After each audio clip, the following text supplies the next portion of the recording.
So, if you had every blessing possible that you could think of, physical too. So, you're driving the car you want, you're in the house you want, your relationship works the way it wants, you can go wherever you want to do, you can eat the food you want. In fact, you probably have somebody bringing you the food you want to eat. You have a personal assistant that can handle the mundane things like paying bills. You have all those things taken care of. Your body is healed. There's nothing wrong. You don't ache anymore. All your friends are wonderful and they're helpful. Your family doesn't argue. There's no black sheep in your family. Everyone is an angel. Your kids, they're amazing. There's never a problem with them. You never wonder, I hope they can make it through life. All your blessings, everything's answered. Would you still complain?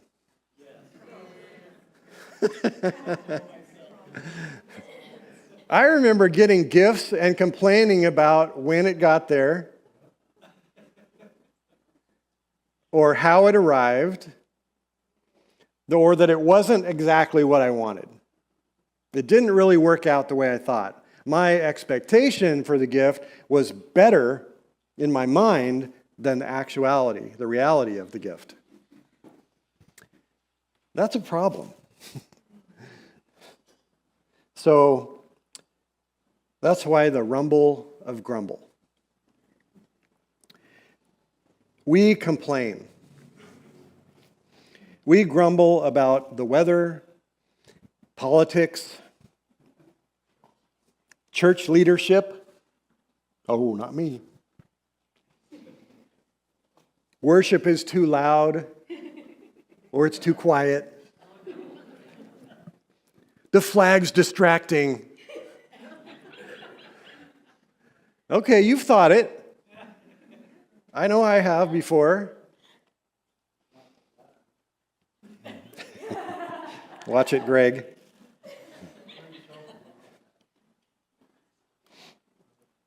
Traffic. And today, much of our grumbling then is posted on our own personal pulpit, social media.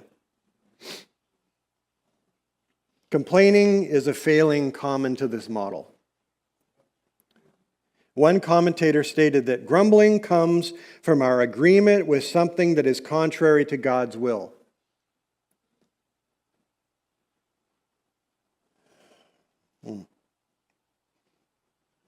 It's a symptom of faithlessness. And so our mouth declares our agreement with hopelessness. Given the fact that our mouths contain life and death, Proverbs 18, death and life are in the power of the tongue, our complaints become negative prophecies over our lives and situations.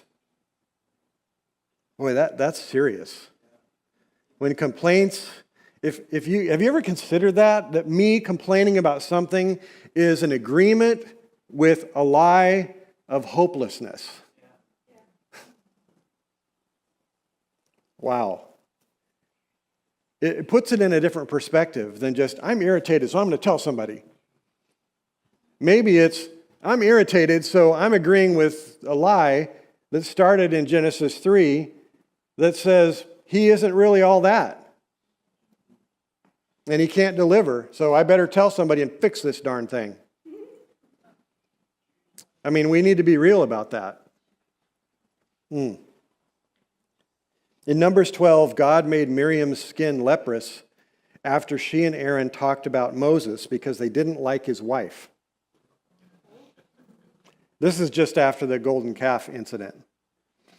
And so they were complaining about Moses, and they didn't like his wife because she was from somewhere else. It wasn't from their people. What would happen if the Lord brought leprosy on those who complain today? White. Everybody gets a skin disease. Thank you.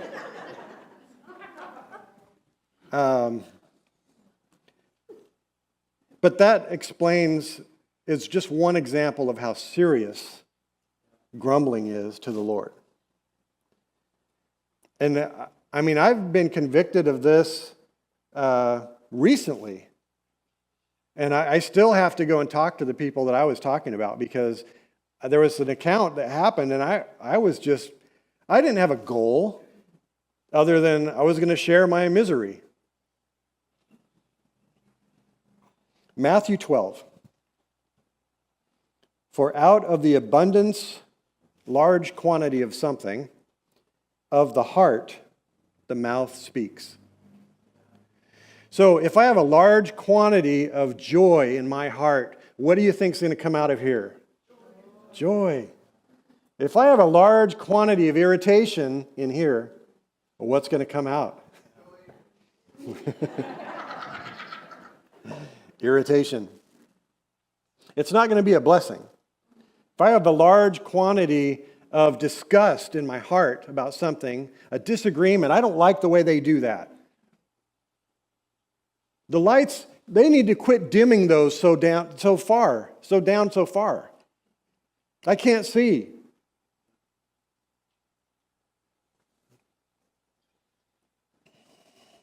Out of abundance of the heart, the mouth speaks. Matthew 12:36 says, I tell you, on the day of judgment, people will give account for every careless word they speak. For by your words you will be justified, and by your words you will be condemned. Yeah, that's painful. My words, they need some work. So if what's coming out needs some work, probably what's in here needs some work. Colossians 4:6 says, let your conversation be always full of grace, seasoned with salt, so that you may know how to answer everyone. Ephesians 4:29 says, do not let any unwholesome talk come out of your mouths. And so the question is then, well, what is unwholesome? But only what is helpful for building others up according to their needs. That's wholesome. What is building others up according to their needs? Not my agenda, not what I think they need. And I'm just going to say, and give me grace in this, that we have words here in this church. We hear things for other people, probably more than we hear things for ourselves. We need to consider that maybe just because we heard it, one, it may not be from the Lord. Two, it may not be time to share it. Three, it's not their need. It's your need. You want to say it. So is it their need? According to their needs. So definitions. Grumble. The dictionary says complain about something in a bad-tempered way. Complaint. To make a low, rumbling sound. Sounds like a growl. In the Greek, used in most of the New Testament, to grumble, complain, or mutter. To speak privately in a low voice. So if you're finding yourself speaking privately and in a low voice to someone, you're keeping a secret that's not supposed to be out there. To utter secret and sullen, cranky, sour, moody, discontent, express indignation. Indignation is unfair treatment. So I threw a bunch of scriptures up that use this, the base root word for complain, for grumble in the New Testament. The word is gongizo, translated grumble in the New Testament. It's an onomatopoeia, to murmur or mutter, grumble with muffled undertones, murmur, grumble to show smoldering discontent, droning on in a low, constant murmur. Onomatopoeia is the formation of a word from a sound associated with what it's named. So rumble, murmur. I mean, murmur sounds like It's like what it is, right? Murmur, murmur, murmur, murmur. Sounds funny, but it's not when it comes out. Cuckoo. Sizzle. Babble. Those are all onomatopoeias, and so grumble is one of those. In the Greek, what it's called is a term imitating the sound of cooing doves. So if you think about a dove, hoo, hoo, hoo, it's constant. It just kind of goes on and on and on and on. Sometimes they have a more like aggressive sound, like when they fly and they land in a nest or something. It'll be like that. It's kind of a gritty sound. But doves, the word grumble is like the sound of cooing doves. I always thought the sound was pleasant. So maybe you're seeing that juxtaposed definitions there, that I like the sound of doves. Our neighbor hates the sound of doves. It grates on her for some reason. Well, this is grumbling. So there's an attitude of constancy that happens. When a dove is cooing, it's continuing. And it will just go on and on all day long around where they live. That's what they're going to do all day. So all day you're going to hear hoo, hoo, hoo, hoo, hoo. And that's what grumbling is like. The Lord hears that. In its different forms, it's translated grumble, murmur, or complain. These words portray similar heart attitudes of those we are familiar with from Israel in the wilderness. It implies stubborn, immovable, constancy, and feelings of unfairness focused on natural wants, desires, and comforts. The words carry an attitude of subversiveness, rallying to a selfish cause, and attacking the motives and character of another. This kind of complaining is not accompanied by a goal or desired outcome that one plans to work toward. It is a demand for change from the other person to meet my ideas or needs. So in Hebrew, in the Old Testament, there are many words that are used to, and they're very related words that are used to talk about grumbling or complaining. Some more serious, some have more specific definitions. But generally, rebellious, stiff-necked, stubborn, without foundation or unjustified, repetitive, worry, fret, irrational, narrow-minded, self-important, faithless. So that is how the word is used in context. Faithless, unfounded, constant. Exodus 33. For the Lord had told Moses to tell them, "You are a stubborn and rebellious people. If I were to travel with you for even a moment, I would destroy you. Remove your jewelry and fine clothes while I decide what to do with you. Take that silly stuff off and wait. Go to your room. Go to your corner, because I don't know what I'm going to do here." There was a word, it uses the word stubborn and rebellious. And I just thought it was significant that word rebellious is from the Latin bellum. And bellum is the word for war. Rebellious people. So they're rebellious against who? So they're warring against God. That's how serious that is.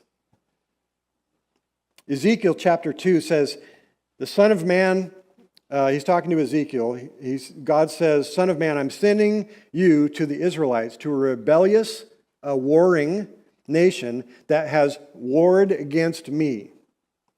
They and their ancestors have been in revolt against me to this very day." Beginning of time, people have been rebellious against God. These were his people. These were his followers. These were the people that he was leading. I just ask that as we look at these Old Testament scriptures, that you put yourself in the shoes of these people, because we're these people too. We're people that we could say, we're going to say, God's leading us. Yeah, we're his people. We were once far off, but now we're adopted and brought near through the blood of Christ. And so we're his people. So is this me too? It's easy to look at the Israelites and go, those people. I mean, they just went through dry land for the sea. They've got, at night, there's fire over them. During the day, there's a cloud. We saw the Egyptian army all die when God let the waters close. But we're a warring people against him, his people. So where do I fit in that picture? Am I the Israelite? Am I the warring people? Am I rebellious? When I complain, am I against him somehow? Have I adopted the lie of hopelessness, and that's what I'm walking in when I'm complaining? Say to them, this is what the sovereign Lord says, and whether they listen or fail to listen, for they are a rebellious people, they're a warring people, they will know that a prophet has been among them. Exodus 17, the Hebrew here for grumbled is the word yalan. It means worry, fret, and complain. And the word itself, Hebrew is interesting because even the letters of a Hebrew word, you can define the letter. It has that much significance. And so the word yalan for complain is worry, fret, and complain can be translated. The word explains itself with its own built-in commentary. And the letters to spell that word are yod, and it represents no foundation and irrational actions. That's the first letter. The second letter is lamed, shows narrow thinking and self-importance. The last letter is nun, which shows lack of faith. So that's the word translated complain. No foundation, irrational actions, narrow thinking, I'm more important than you, and lack of faith. I don't believe you can do what you say you're going to do. That's how serious complaining is. That's what it embodies in my spirit when I'm complaining. We are going to talk about some good things about complaining too. So I'm not saying that you can never say anything negative and that it's couched negatively, but there's responsibility that goes with it. So that Exodus 15 says, then Moses led the people of Israel away from the Red Sea, and they moved out into the desert of Shur. They traveled in this desert for 3 days without finding any water. Then the people complained, lack of faith, and turned against Moses. What are we going to drink? They demanded. So Moses cried out to the Lord for help, and the Lord showed him a piece of wood. Moses threw it in the water, and this made the water good to drink. The word for complain here is stronger than simply grumbling. It contains questioning whether God has the ability to deliver and provide. This was 3 days after crossing the Red Sea on dry land and witnessing the Egyptian army destroyed. 3 days. That's how long it lasted. Celebration doesn't last very long. We tend to dwell on the negative. The people complained and turned against Moses. And who did they go to solve their problem? Moses. So it brings up a sensitive point. We, in our congregation, have leadership and other people that we trust that are also leaders. It doesn't mean that just the pastor is leadership. It means that there are many leaders here that we turn to for help on various things. And we have this tendency that's described here that we'll go to somebody and we have this expectation that gets built in that something's going to happen. then it doesn't happen according to our timeline. And when expectations meet against a timeline that I've made and the expectation isn't met, well, the timeline's now a problem because it's mine. So when we go to somebody and we have this expectation built because they're our helper, and then they don't deliver based on our timeline, then we have frustration. We have irritation. How have anybody, I have done this, gone to somebody else to talk about what the person you go to for help hasn't done? But then when you need something, you go right back to them and go, "Can you pray for me, please?" That's so fickle of us. But that's what this is describing. In Exodus, 2,000 years ago, we were the same people. So this is me, this is you, this is us. So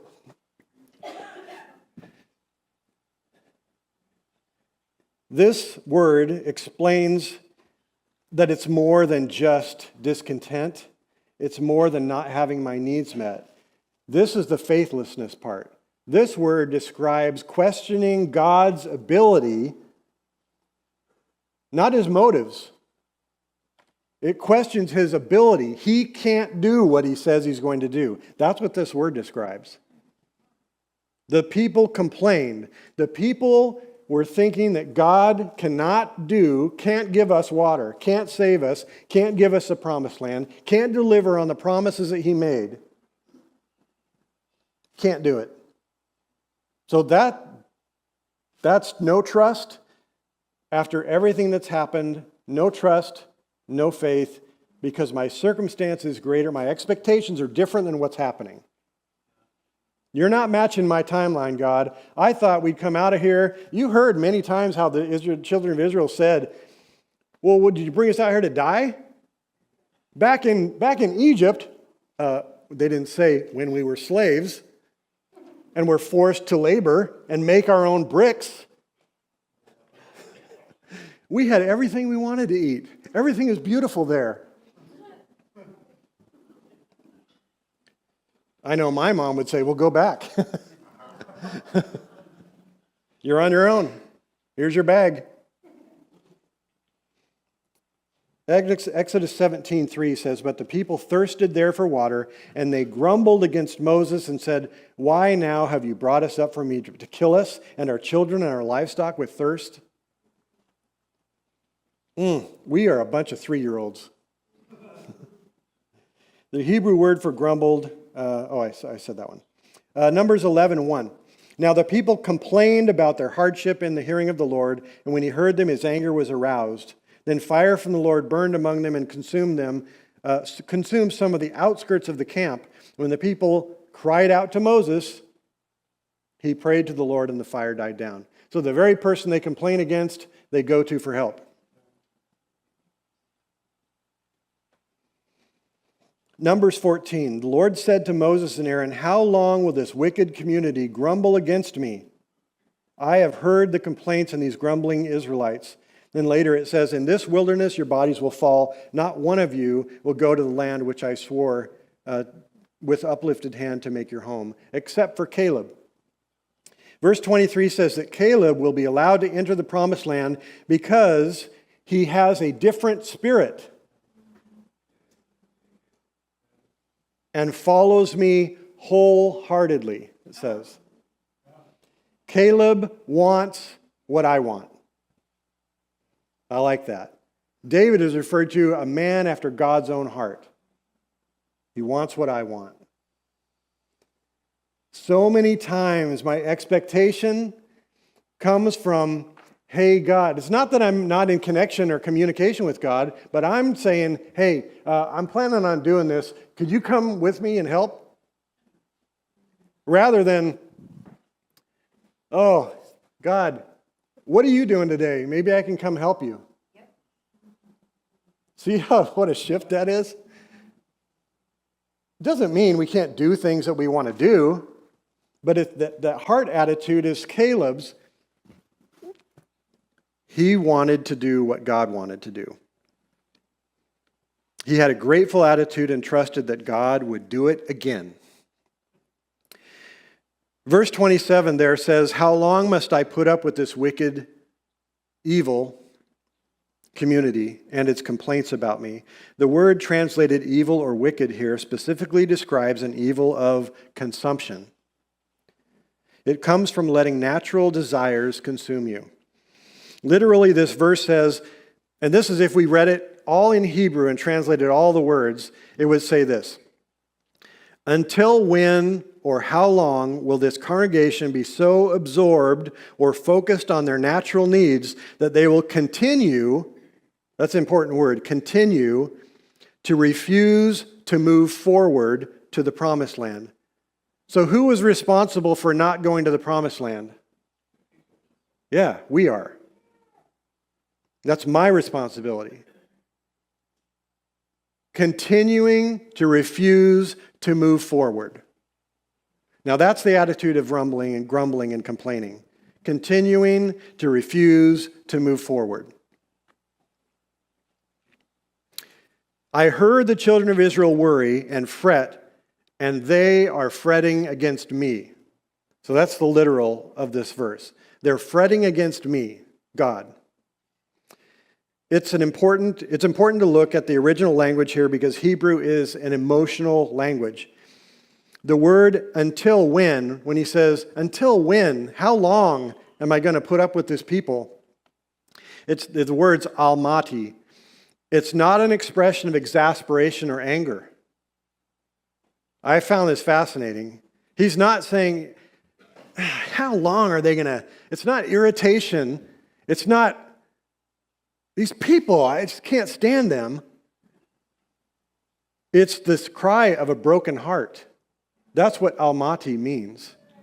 How long? I'm hurting. How long will they not listen to me?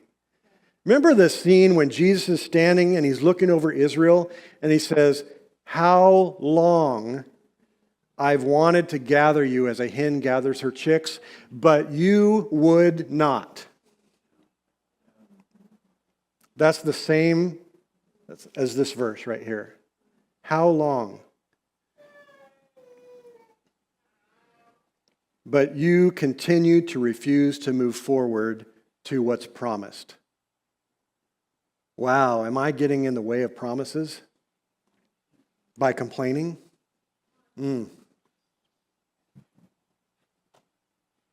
So what happens when I complain? Put these words up here just so you can take a look.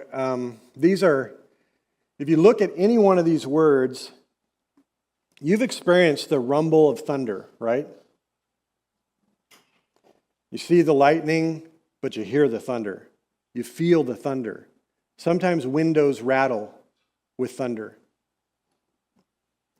The echo of voices in a canyon. Who's not played with that? Isn't that fun? The crash of waves, a jet flying overhead. The ricochet of an object bouncing off of another one, a ball, my brother's head.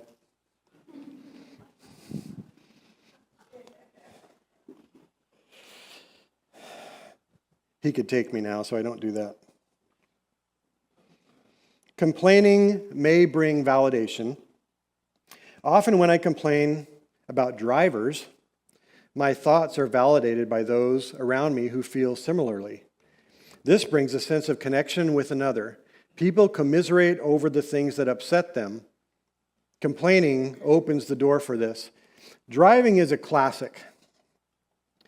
Because, to be honest with you, I don't really know why people use that phrase, by the way. Because if I didn't say it, would you think I was not being honest? Right. So anyway, I'm the best driver out there. Okay? So, watch it. I think I'm the best driver out there. So, you should probably watch how I signal and when I signal, when I apply the brake. I know someone And I said this in the first service, but I did not say this is not my wife. So don't judge me here, and I'm not going to get in trouble because it's not her. She's a very safe driver. I'm still better, but she's a very safe driver. But this person, a friend of ours, this person is the best at cornering. Okay? She knows, I said she. Okay. She may or may not be in this room. Anyway, the point is, this person is the cornering master, the queen bee of cornering, the goddess gifted of cornering. She knows exactly when to decelerate, when to apply the brake, how to slightly turn the corner, lean in if the road is curved at all, banked at all, and when to release the brake and gently apply the accelerator back into the straightaway so as not to harm her passengers. They never feel discomfort. That's how you corner, okay? So everyone should go to her cornering school. We've talked about this. She's going to start one. But isn't that weird how we do that? My way is the way it should be. Can we start guessing? No. Mitch is banned from guessing. But we do that. We think our way or the highway. It's my way. I've done this. I've driven. I've been driving for 50 years. Maybe not 50, but legally for 40. So, people should listen to me. But we have that attitude with so many things. That my way, from the lighting we have in the sanctuary, to the way the water comes out of the fountain, to what we should have for dinner, to how somebody should believe about the Holy Spirit, to, you name it. We have all these things built up about how it should be. And driving is, I expanded that one just because it's such an easy one for us all to see that it's silly how we act sometimes about how we drive, like we're the best.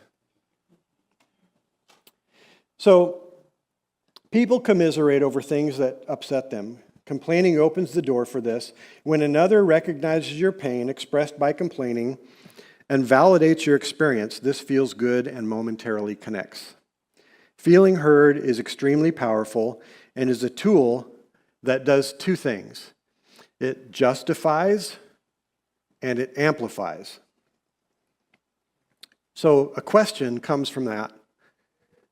Do I need to be justified? So when I complain, am I doing it because I need to be justified somehow? And if so, why? And then the second question would be, what will happen if this complaint is amplified? Steph and I were watching a movie one time, and there was a couple ladies up on a porch, and another lady walked by. How you doing? Hi. She walked on, and then the one lady starts talking to the other one on the porch and says, she's, and says all this stuff about her, but you didn't hear it from me. Well, she did hear it. How often do we do that kind of thing where we tell something in secret, but it isn't secret? It doesn't stay that way. And if it's a complaint and there was no goal in mind, there was no action, there was no self-accountability, well, it's only going to harm people. And like that one slide showed, it's only going to have a reverberation effect. It's only going to ripple. It's only going to keep going. It's only going to do damage farther. Throw a rock in the water, and guess what? There's ripples that come out for quite a while, depending on how big the rock is.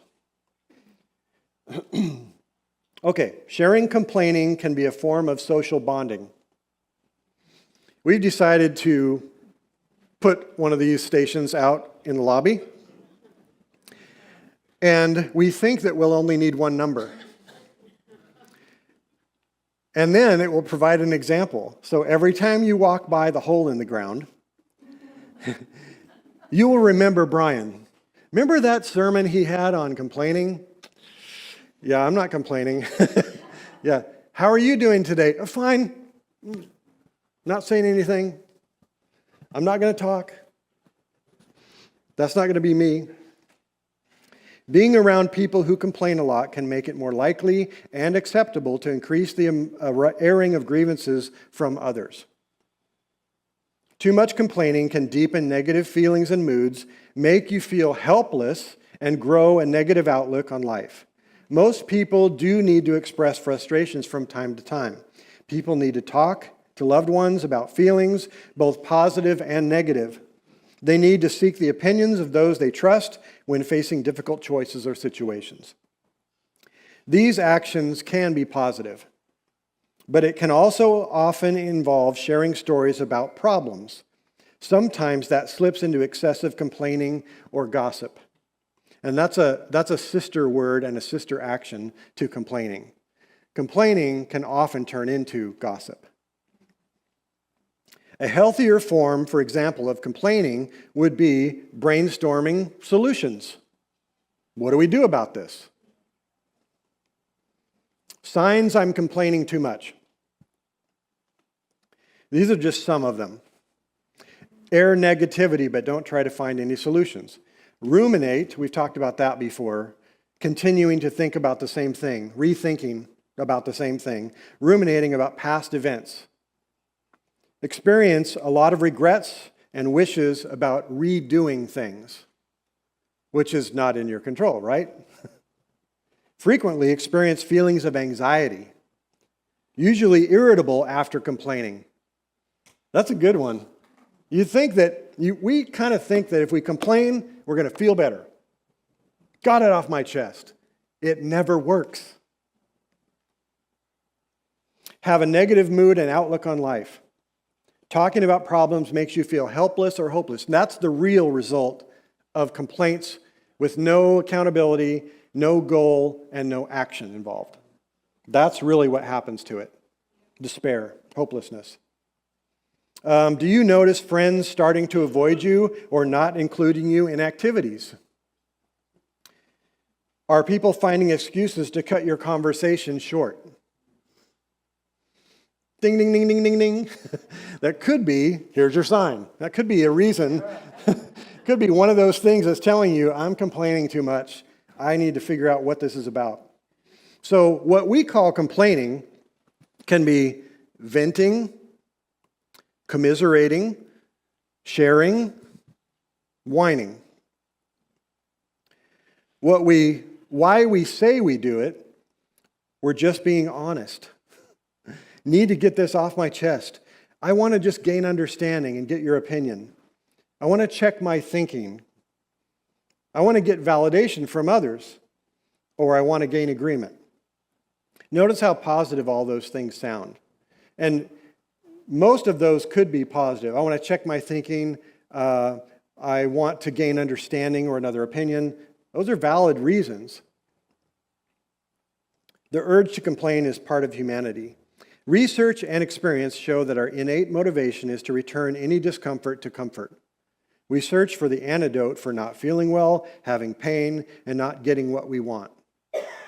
Physically, it can be working out, hiking, playing a sport, creating art, or cooking. Emotionally, it can include anger, frustration, crying, becoming a hermit, complaining about what happened or the way things are. The urge to complain comes from dissatisfaction from something going on in life, often coupled with feeling of inability to change it.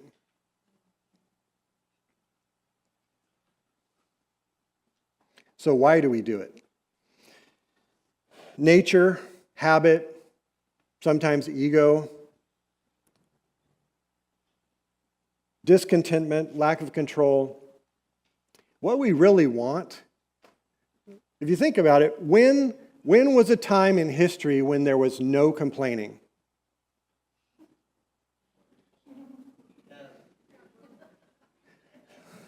I'm not thinking of your history or my history. In the world's history, Since creation, there's been only one time that there was no complaining, and that was before Genesis 3. Nobody was being chased by animals then. There weren't weeds to pull in the yard. There was no need to go find what to eat. There was no search for how do I connect with the Lord. He was there, face to face.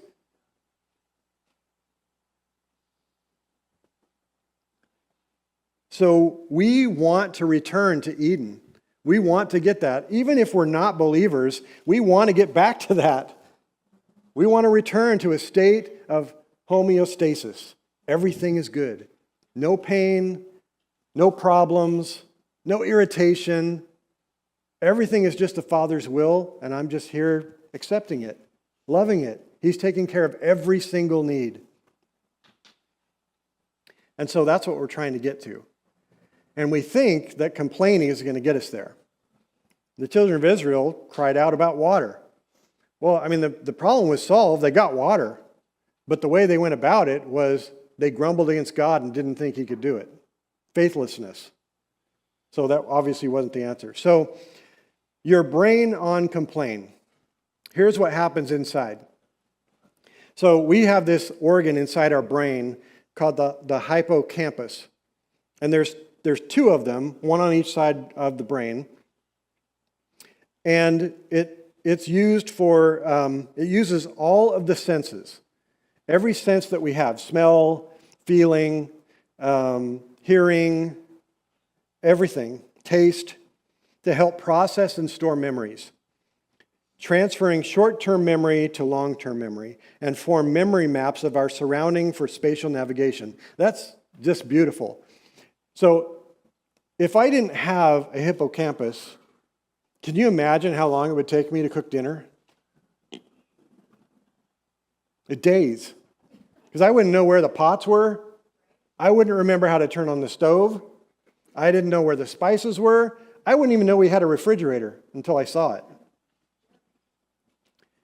So the beauty of our design is that God has enabled us to make these maps in our brain to make it easier in areas. And that's what happens with the hippocampus.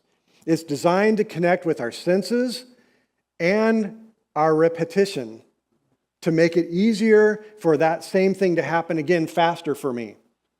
So you think, so you are. That's a really quick way to remember this. So the more I think about something, the easier it is for me to think about the same thing next time. So if my go-to is getting angry, guess how easy it is going to be for me to get angry next time something irritates me. It's going to become my identity. It's going to become my go-to. That's what I'm going to do every time. And eventually I'm just going to feel justified that that's just who I am. It's a lie. We've just created this neural network in our brain because we kept doing the wrong thing, and our brain doesn't know the difference. It just says, oh, he needs to think about that. Okay, I'll make it easier. That's what happens with complaining. The more frequently you complain, you increase the likelihood of thinking negative thoughts later. Negativity bias. I'm hardwired for frustration. Barbara Fredrickson, she is a researcher who came up with what's called the broaden and build theory in positive psychology. Positive emotions. For example, you might be having a great day at work or at church, and someone makes an offhand comment or does something that you find irritating. Happens, right? You then find yourself stewing over those words for the rest of the day. Normal? When you get home, someone asks you, hey, how was your day? How was work? How was worship? How was church? And you reply that it was terrible. Even though it was overall quite good despite the one negative incident. The bias toward the negative leads us to pay much more attention to the bad things that happen, making them seem much more important than they really are. So they can include relationships, decision-making, the way we perceive people. Studies show that when people in a study group were given information about another person, they were given a couple of negative traits and then a whole host of good traits about the person. But their overall concept of the person without ever meeting them was negative. So, psychology and facts about complaining. Complaining is common in our society. Examples of complaining tied to a positive goal or outcome would be, instead of just saying, hey, I really don't like how they do this at church. I think that we should do this for announcements.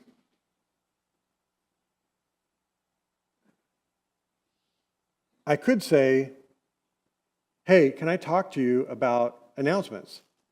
I had this idea that maybe, could we do them this way? Would that work? Why do we do it the way we do? I find myself losing track of what they are and when it kind of interrupts the flow. What can we do to make that different? Is that important?